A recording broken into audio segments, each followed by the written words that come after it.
మన ఫ్యామిలీ అందరికీ high and high. Tiffins అందరూ చేస్తారు, కానీ చట్నీ కోసం టిఫిన్లు చేసేవాళ్ళు కొంతమంది ఉంటారు. అంటే చట్నీ ప్రియులు అనమాట. వాళ్ళ కోసం ఈ వీడియో. నేను ఎన్నో రకాల చట్నీలు చేస్తానండి టిఫిన్ కోసమని. వాటిలో ఇదొక రకం, చాలా కమ్మగా ఉంటుంది. ఒక్కసారి ట్రై చేయండి. ఇక చట్నీ ఎలా చేశానంటే, స్టవ్ వెలిగించి కడాయి పెట్టి నూనె వేసి, నూనె వేడెక్కిన తర్వాత కొద్దిగా పచ్చెనగపప్పు, కొద్దిగా మినపప్పు, కొద్దిగా జీలకర్ర వేసి, అవి 3 చక్కగా వేగిన తర్వాత ఒక స్పూన్ పచ్చి కొబ్బరి వేసి, అందులోనే 4-5 ఎండుమిర్చి వేసి, చిన్న అల్లం ముక్క, కొద్దిగా చింతపండు వేసి వేయించి పక్కన పెట్టేశాను.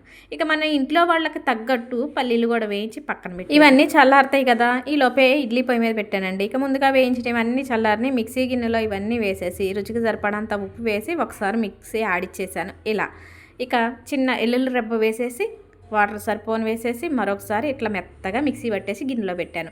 ఇక ఈ చట్నీకి మళ్ళీ తాలింపు పెట్టేసుకుందాం. స్టవ్ వెలిగించి కడాయి పెట్టి నూనె వేసి, కొద్దిగా మినపప్పు, కొద్దిగా పచ్చెనగపప్పు, కొద్దిగా జీలకర్ర, ఆవాలు, ఎండుమిర్చి, కరివేపాకు ఇవన్నీ వేసి తాలింపు వేగిన తర్వాత తాలింపుని ఇలా చట్నీలో వేసాను. నిజంగా అంటే నిజంగా చెప్తున్నాను, ఒక్కసారి ట్రై చేయండి.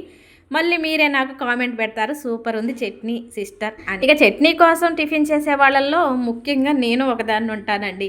ఎప్పుడెప్పుడు ఇడ్లీ అవుతుందా అని ఎదురు చూస్తూ ఉన్నాను. ఇడ్లీ రెడీ అయింది. చట్నీ ఇడ్లీ ప్లేట్లో పెట్టేసుకొని మా వారికి ఒక ప్లేట్ ఇచ్చి నేను తిన్నాను. అబ్బబ్బబ్బబ్బబ్బా, మాటలు లేవు, మాట్లాడుకోవటాలు లేవు అన్నంత కమ్మగా ఉంది చట్నీ. నా మాట విని ఒక్కసారి ట్రై చేయండి, మీకే అర్థమవుతుంది. మరి వీడియో నచ్చితే లైక్ కొట్టి, కొత్తగా చూసేవాళ్ళు అయితే సబ్స్క్రైబ్ చేసుకోండి అబ్బా.